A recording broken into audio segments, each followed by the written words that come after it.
Bem-vindo, caro telebombástico ouvinte! Esperamos que continue em perfeitas condições físicas e psicológicas para poder acompanhar esta nossa emissão, que hoje dará continuidade ao tema O Alargamento do Conhecimento do Mundo, com particular destaque ao contributo português, centrando a nossa abordagem nas principais etapas da expansão portuguesa. Esperamos que goste. Fique connosco, senhor telebombástico ouvinte. O arranque da expansão deu-se com a conquista de Ceuta no ano de 1415. A partir desta data, o processo de descobertas não mais parou. Foram os arquipélagos atlânticos que receberam, em primeiro lugar, a presença portuguesa. Em 1419, navegadores portugueses chegaram à ilha do Porto Santo e logo no ano seguinte à Ilha da Madeira. Em 1427 foram atingidas as Ilhas dos Açores. Nas Ilhas Atlânticas, os portugueses fundaram as primeiras povoações fora da Europa e lançaram os alicerces das primeiras igrejas que acompanharam a fé dos habitantes. O infante Dom Henrique concedeu proteção e terras em troca da colonização e dinamização da economia, que assentou na exploração dos recursos naturais e em produtos como as plantas tintureiras, as madeiras, o trigo e o açúcar. No ano de 1434, Gilianos passou o Cabo Jador, abrindo caminho para a descoberta da costa ocidental africana, com um ritmo mais acelerado, mercê das inovações técnicas da navegação. Até 1443, o comércio na costa africana podia ser realizado por particulares que eram obrigados ao pagamento do quinto à coroa. Porém, a partir deste ano, o infante Dom Henrique passou a deter o monopólio do comércio a sul do Bojador. A sua morte, em 1460, abrandou o ritmo das viagens. Entretanto, entregues à iniciativa de particulares pelo rei Dom Afonso V. As viagens ao longo da costa ocidental africana continuaram, e com a exploração do Golfo da Guiné, os portugueses conseguiram aceder ao comércio do ouro, passando o cobiçado ouro africano a chegar à Europa por intermédio das caravelas portuguesas. Com a construção da fortaleza de São Jorge da Mina, a expansão ultramarina voltou a ser conduzida pela coroa, nomeadamente por Dom João II, pondo fim ao contrato de exploração a particulares que se havia iniciado em 1469. Etapa decisiva nas viagens de descoberta foi a realizada por Bartolomeu Dias, que, em 1487, dobrou o Cabo das Tormentas, depois designado de Boa Esperança. Nesta imagem de Domingos Rebelo, datada de 1945, vemos Bartolomeu Dias de braços abertos. Esta viagem de Bartolomeu Dias representou uma viragem nos descobrimentos portugueses, pois confirmou a possibilidade da Índia poder ser alcançada por mar, navegando para o Oriente.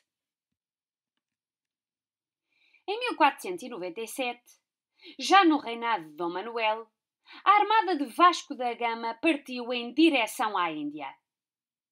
A frota, que dispunha de um forte dispositivo militar, era composta por 3 naus: São Gabriel, São Rafael e Berrio, e outra com mantimentos. Os ventos desfavoráveis no sul do Atlântico levaram a que a frota se desviasse da costa africana e rumasse ao largo, para depois passar o Cabo da Boa Esperança e, então, navegar no Índico. A artilharia levada a bordo foi necessária em Mombasa para repelir os inimigos. No ano seguinte, em 1498, Vasco da Gama aportou em Calcute. Só em 1499 regressou a Lisboa. Ora, senhor teleouvinte, como seria hoje o anúncio deste feito grandioso? Deixamos aqui uma ideia. Não passa disso, caro teleouvinte. De uma mera ideia. Moderna. Ouçamos então. 20 de maio de 1498, Vasco da Gama, fidalgo nascido em Sines, está no Oceano Índico. São os últimos metros da viagem que começou em julho de 1497. Aí vai Vasco da Gama aos comandos da nau São Gabriel. O mar está encrespado, vem uma onda enorme, é de estibordo, abalroa a nau e inunda o convés. Vasco da Gama engola o primeiro pirulito, engola o segundo, manda o piloto viar o leme e soltar a vela grande.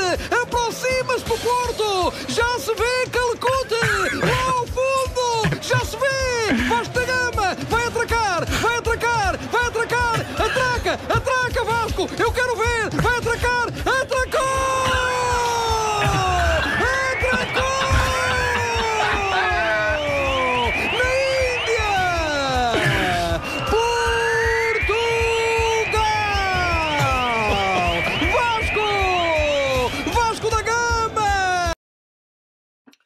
Isto é uma ideia apenas. Bom, continuando. A ameaça que a descoberta do caminho marítimo para a Índia representava para os mercadores árabes, pondo em causa também o papel dos venezianos, levou a que fosse necessário estabelecer na região um poderio militar com vista a garantir o monopólio do comércio das especiarias. De facto, esta viagem foi determinante para a economia da época, na medida em que substituiu as rotas comerciais, predominantemente terrestres, dos mercadores muçulmanos, pelo comércio marítimo feito pela Rota do Cabo, passando as caravelas e naus portuguesas a trazer para a Europa, sem intermediários, os produtos orientais. As viagens de exploração realizadas em busca do caminho marítimo para a Índia fizeram provavelmente suspeitar da existência de terra na latitude onde viria a ser descoberto o Brasil. Por isso, na segunda viagem, a rota do Atlântico foi alargada para o Ocidente. Assim, Pedro Álvares Cabral aportou na terra de Vera Cruz em abril de 1500. A partir de 1503, foi denominada Brasil, devido à cor avermelhada da madeira ali existente, o chamado pau-brasil.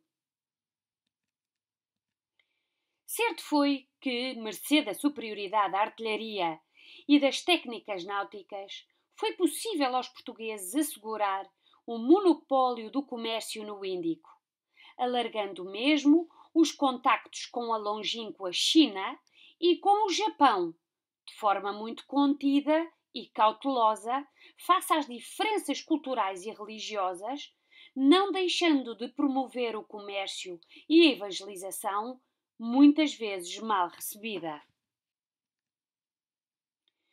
Os descobrimentos realizados ao serviço dos reis de Espanha, Fernando e Isabel, receberam também o contributo de navegadores que, marcados pela influência e experiência dos meios náuticos portugueses, empreenderam importantes viagens. Foi o caso de Cristóvão Colombo, que atingiu as Antilhas, que pertenciam geograficamente a um continente desconhecido, que ele julgou até à sua morte ser a Índia, e ainda a viagem de circunnavegação de Fernão de Magalhães.